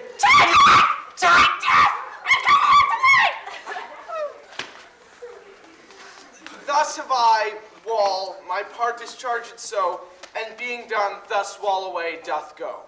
Now is the wall down between the two neighbors. No remedy, my lord, when walls are so willful as to hear without warning. This is the silliest stuff that ever I heard. The best in this kind are but shadows, and the worst are no worse, if imagination amend them. It must be your imagination then, and not theirs. If we imagine no worse of them than they of themselves, they may pass for excellent men. Here come two noble beasts in, a man and a lion. You ladies, whose gentle hearts do fear, the smallest monstrous mouse that creeps on floor, may now perchance both quake and tremble here. A lion's roar and wildest rage doth roar, then know that I, Snug, the joiner, am a lion fellow, nor else no lion's dam. For if I come in strife into this place, 'twere pity on my life. A very gentle beast, and of a good conscience. The best of a beast that e'er I saw, my lord. This lion is a very fox for his valor.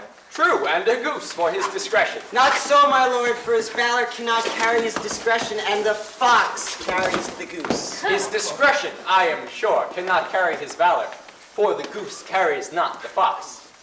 It is well. Leave it to his discretion, and let us listen to the moon. This lantern doth the horny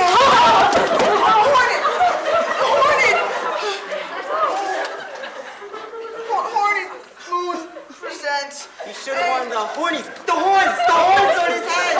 He is no present, and his horns are invisible within the circumference. This lantern doth the horny moon present. Myself, the man in the moon, do seem to be. This is the greatest error of all the rest.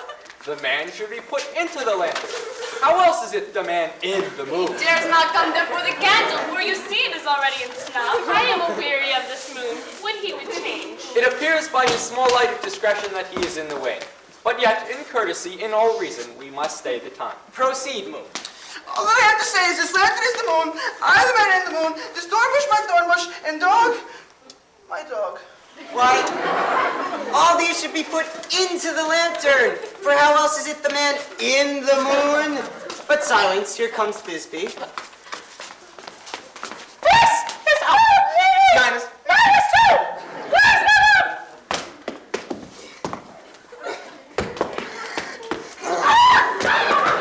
Well roared, lion! Well done, Thisbe. Well done, moon. Truly the moon shines with a good grace. Well moused, lion. And then came Pyramus. And so the lion vanished.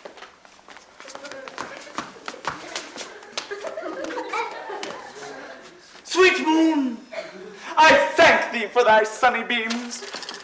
I thank thee, moon, for shining now so bright. For by thy gracious golden glittering gleams, I trust to take my truest Thisbe's sight. But stay, oh spite, when dark poor night, what dreadful dawn is here? Eyes do you see? How can it be? Oh, dainty duck, oh dear. Thy mantle good? What? Stained with blood? Approach ye furies bearer. Oh, face, come. Cut thread and thrum, quell crush, conclude and quell. This passion and the death of a dear friend would go near to make a man look sad. Beshrew my heart, but I pity the man. Wherefore didst thou lion's frame? Since lion vile hath deflowered. Devoured. Which is? No. Which was the fairest dame that lived, that looked, that liked, that looked with cheer. Come tears, confound that sword and wound, the pap of Pyramus. That left pap, where heart doth hop, thus die I, thus.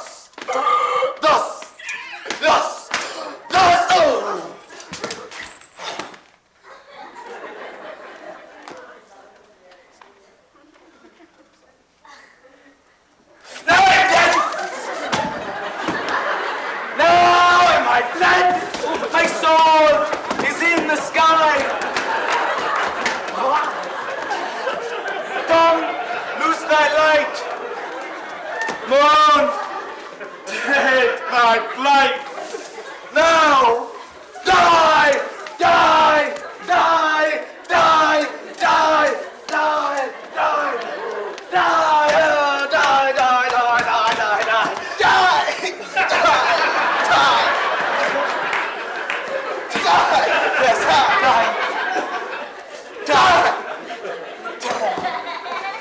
help of a surgeon, he might yet recover, and yet prove an ass. How chance moonshine is gone before Thisbe comes back and finds her love? She will find him by starlight.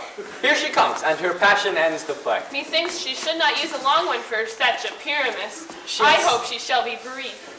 Well, she has spied him already with those sweet eyes. Asleep, my lord! What did I do? Oh, there is! There is! What dog? Dead? Dead? What tomb? What's covering thy sweet eyes? These cherry lips, this cherry nose, these yellow gossip cheeks. I got! Goodness! It moves! His eyes! His eyes were! His eyes were! Dream. His eyes were going to sex! Oh, sister sweet! Come to me! With words as pale as milk! Lay on the door! Set to us shore! These shears, these thread of silk! Chum! Not a word! Come, trusty sword! Come, trusty sword! Come, trusty sword!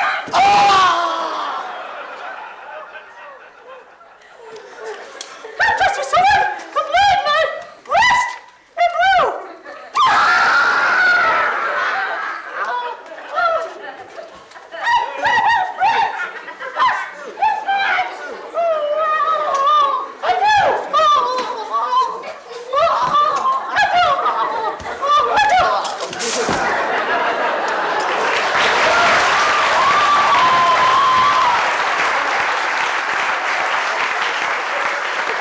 Moonshine and lion are left to bury the dead. Iron wall too.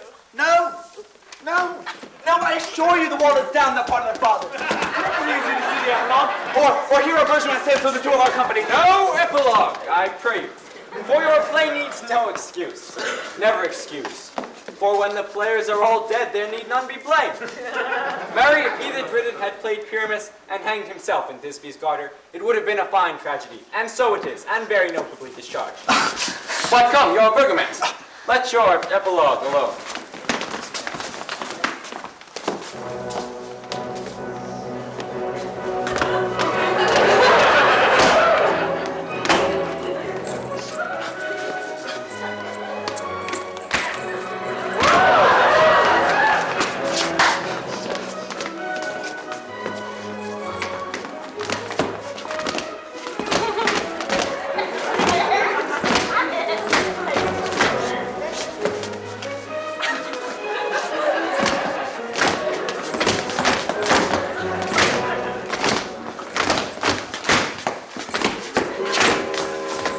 The iron tongue of midnight hath tolled 12. Lovers, to bed. 'Tis almost fairy time.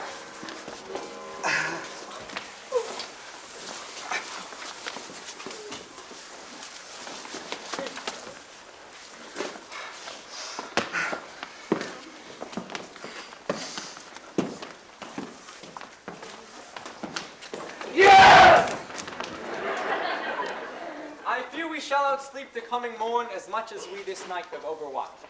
This palpable gross play hath well beguiled the heavy gait of night. Sweet friends, to bed. A fortnight hold we this solemnity in nightly revels and new jollity.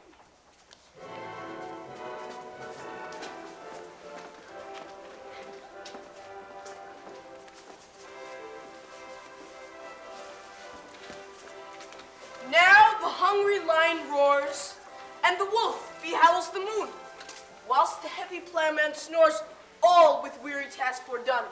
Now the wasted brands do blow, and the screech owl, screeching loud, puts the wretch that lies in woe in remembrance of a shroud.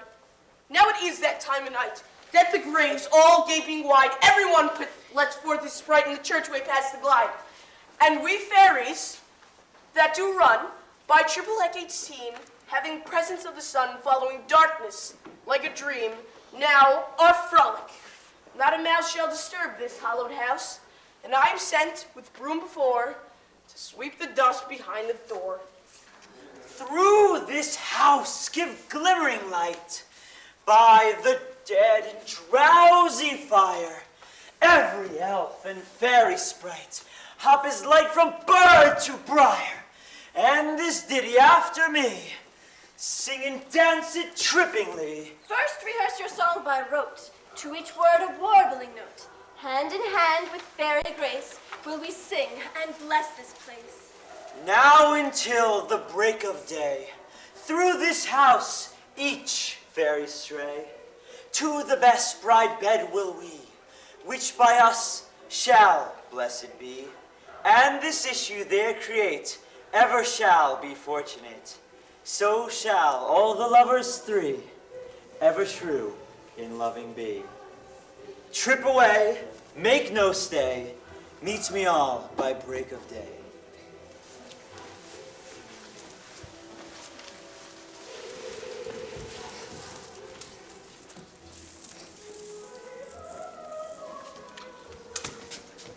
If we shadows have offended, think but this, and all is mended, that you have but slumbered here while these visions did appear, and this weak and idle theme, no more yielding than a dream. Gentles, do not reprehend, if you pardon we will mend, and as I am an honest puck, if we have unearned luck, now to escape the serpent's tongue, we'll make amends ere long. Else the puck a liar call. Well, good night to you all. Give me your hands, if we be friends, and Robin shall restore amends.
Who's been so patient with us. Aaron Meadow, who designed the lights.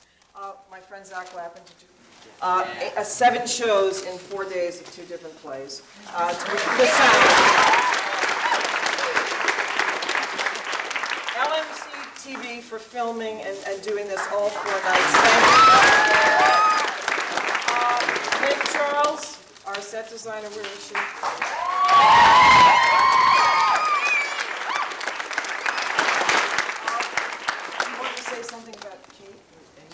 Yeah, we're going to let them do this. Why don't you go ahead? Okay. I have a few more people. Hold on. Huddle up. Okay, guys.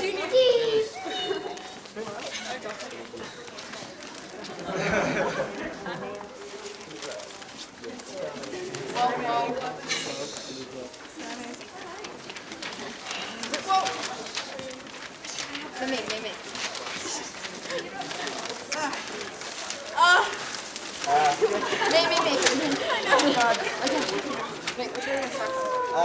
I think I'm going to start.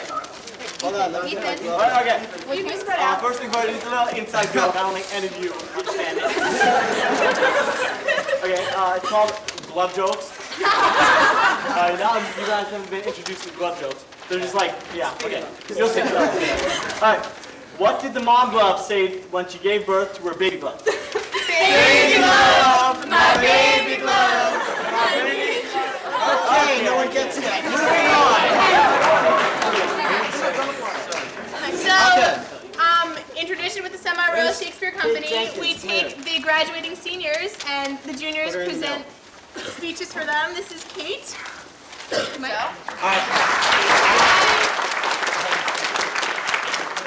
Okay. Kate? You were great as Phillistrate, even though you joined us late. Sewing was your key. And everyone can see. You have originality. You worked in the sweatshop. You taught Forte how to make his wrist flop. You made our jaws drop. When we played bus stop. Now another glove joke. No more. No more glove Jamie, fine. Okay, Jamie, come here. I have your thing right here. Jamie has been with me since 8th grade when he and I loaded up the truck and did scenes from Shakespeare, and he's been with me every show since 8th grade, so I cannot even calculate the number of times he's done this, and we thank him. It's his last show tonight.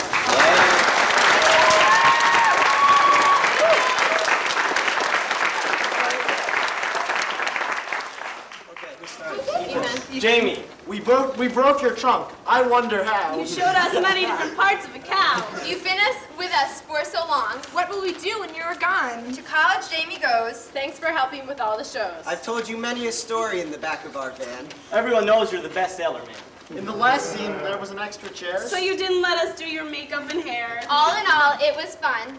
Now it's time for this last one. Okay, another glove joke. What did Semi-Royal Shakespeare Company glove say to Jamie and Katie Glove at college over the phone? I just called to say I love you. Come on.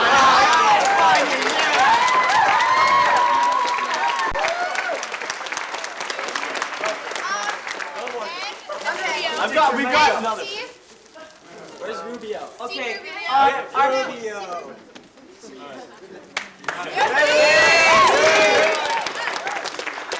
Rue! B! Oh! Okay,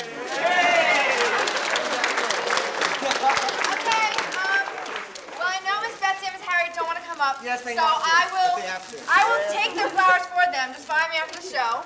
But if Miss Lake Charles will come up and Linda Boggs. Yes, Linda Boggs. We have flowers for you.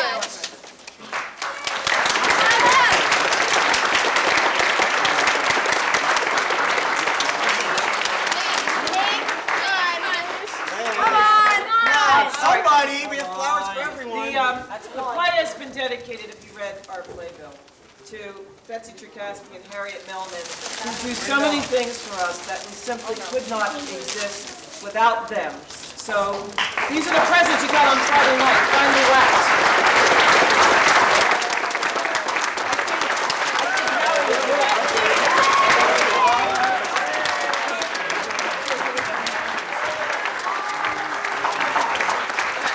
And thank you all, you've been a wonderful audience. Hey, where you We going? want to start out first with thanking Lauren and Caitlin because they've done so much hard work. So for us.